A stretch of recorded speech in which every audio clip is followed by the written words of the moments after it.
నిన్న జరిగిన triangle love story గురించి మనతో మాట్లాడేందుకు సిఐ రాజేంద్ర గారు. సార్ నిన్న లవ్ స్టోరీ ఏం చెప్తారు?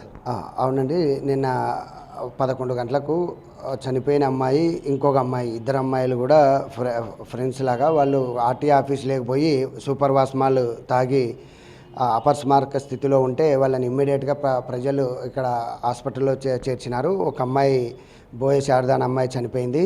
షేక్ రేస్మా అనే అమ్మాయి అండర్ గోయింగ్ ట్రీట్మెంట్లో ఉంది.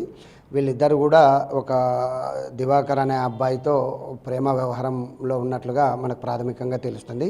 వాళ్ళ తల్లిదండ్రులతో ఫిర్యాదు తీసుకున్న తర్వాత విచారణ జరిగిన తర్వాత మేము పూర్తి వివరాలు వెల్లడిస్తాం. ఆ దివాకర్ వాళ్ళ చెల్లెల నుంచి ఈ బోయే శారద అమ్మాయి పరిచయము, అంతకుముందే వాళ్ళ ఊరు అమ్మాయి కాబట్టి షేక్ రేస్మా పరిచయం. బాగుందండి, బాగుంది, ఏం ప్రాబ్లం.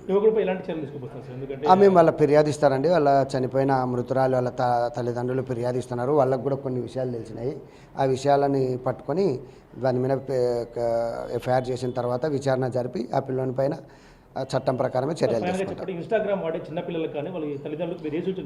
ఇది మా ఉన్నతాధికారుల సూచనల మేరకు కూడా మేము ఒకటి మీటింగ్ కండక్ట్ చేస్తామండి. పిల్లలు ఈ సోషల్ మీడియా ద్వారా పరిచయం అయ్యి వాటిని ప్రేమలుగా మలుచుకొని వాళ్ళు ఆలోచించుకోలేని స్థితిలోన మనసు కకలావికలమై మానసికంగా కొంచెం ఒత్తిడికి గురై ఈ సూసైడ్ ప్రయత్నాలు చేస్తున్నారు. వీటికి కూడా మా ఎస్పీ గారు చాలా స్కూళ్ళలో ఒత్తిడి క్యాంప్ చేస్తున్నాము.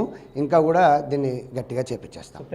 చూస్తున్నమైతే స్కూళ్ళల్లో కానీ కాలేజీల్లో కానీ అవేర్నెస్ క్యాంపుల ద్వారా ఇన్స్టాగ్రామ్ అయితే వలలు ఇస్తున్నారో అట్లా ప్రేమలన్నీ కూడా తగ్గించేందుకు ఏదైతే పిల్లలు చెడిపోతున్నారో వాటి సంస్కారం మంచి మార్గంలో పెట్టేందుకు కూడా సోషల్ అవేర్నెస్ క్యాంపులు కూడా పెడుతున్నామంటూ సీఏ గారు చెప్తున్న పరిస్థితి ఉంది. అయితే నిన్న విషయంలో కూడా ఇదే విషయం జరిగినట్టు కూడా చెప్తున్న పరిస్థితి.